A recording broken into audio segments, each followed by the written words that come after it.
মুখ্যমন্ত্রী তিনি একজন পরিচিত গুন্ডা নেত্রী, তার আচার আচরণ গুন্ডাদের মতো, এর বাইরে কিছু না। 2002-এ গুজরাটে আমরা দেখেছি পুলিশকে আটকে রেখেছে নরেন্দ্র মোদী, যে হোক খুন হয়ে যাক 4-5 দিন পরে তোমরা কাজ করবে।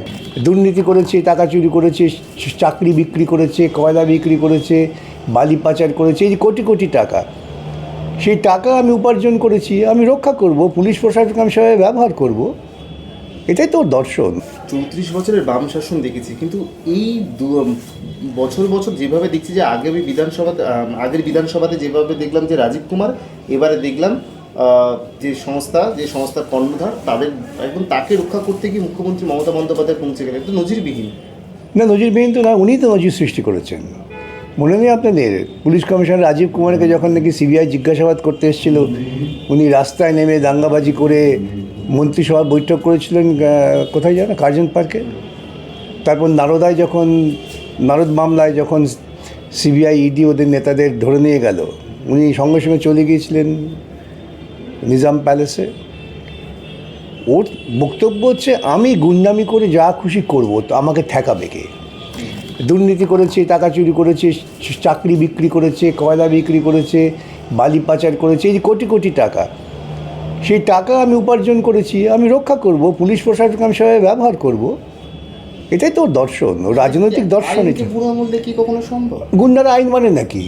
গুন্ডারা কখন আইনকে ভয় পায়? যখন আদালতে আসে তখন ভয় পায়, সেই জন্য আদালতে গিয়ে ওরা অশান্তি করে। ওরা একটা জায়গাকে ভয় পায়, তা হচ্ছে কোর্ট, কিন্তু সেই কোর্টে ওরা অশান্তি করে দাঙ্গাবাজি করছে। বিচারপতিদের শুনতে দেবো না, যে বিচারপতি শুনবে তার বিরুদ্ধে গালাগালি করব, লোক জড়ো করব, কুৎসা করব।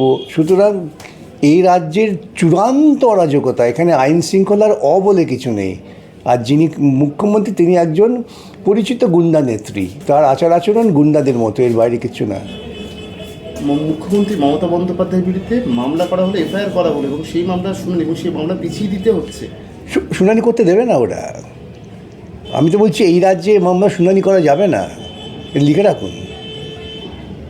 আগামী দিনে হয়তো দরখাস্ত করতে হবে যে এই মামলা এই রাজ্য থেকে অন্য রাজ্যে নিয়ে যাও।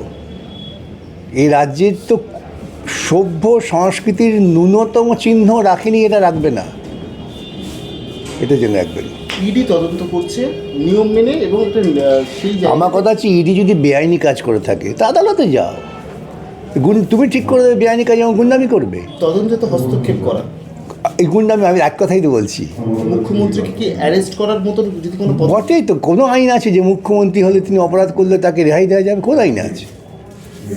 আমি কলকাতা হাইকোর্টে জাজমেন্ট করে দিয়েছি, যখন অ্যাসেম্বলিতে এই সারদা তদন্তের জন্য আওয়াজ তুলেছিলেন, দেবনীলা হেমব্রম আর গৌরাঙ্গ চ্যাটার্জিকে মেরে মাথা ফাটিয়ে দিয়েছিল, এফআইআর করছিলেন। আমি তো আদালতে গিয়ে আদালত বলছে না, এফআইআর করতে হবে, তোমার তো কোনো সুরক্ষা নেই, তুমি তো আইনের ঊর্ধ্বে নও।